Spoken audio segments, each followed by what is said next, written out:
6th படிக்கிற வரைக்குமே எனக்கு உடம்பு கம்மியாக தான் இருந்தது. பட் 8th 10thலாம் வரும்போதுமே ரொம்பவே ஓவர் வெயிட் ஆகிட்டேன். அது வந்துட்டு ஜீன் அப்படின்னு சொன்னாங்க. பட் நான் வந்து பியூர் வெஜிடேரியன்.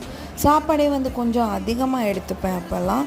ஸோ அப்போ வந்து நான் ஃபாலோ பண்ண டயட்டை தான் இப்போயும் ஃபாலோ பண்ண போகிறேன். பிகாஸ் 2 டெலிவரிக்கு அப்புறமா வெயிட் லாஸ் அப்படிங்கிறது ரொம்ப கஷ்டம்தான். பட் நம்ம ட்ரை பண்ணாத வரைக்கும் அது அப்படியே தான் இருக்கும். நிறைய ஹெல்த் இஷ்யூஸும் வந்துச்சு.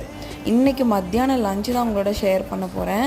இது வந்து கேரட் பொரியல். நான் வந்து லைட்டாக எது சேர்த்தாலும் அதில் வந்து ஜீரகம் சேர்த்துக்க சொன்னாங்க.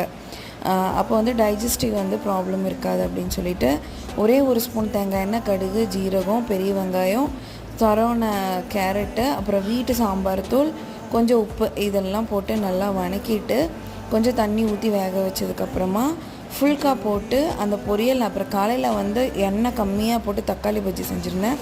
அதுதான் சாப்பிட்டேன். ஸோ இது ரொம்ப ஃபில்லிங்காகவும் இருக்கும், ஹெல்த்தியாகவும் இருக்கும்.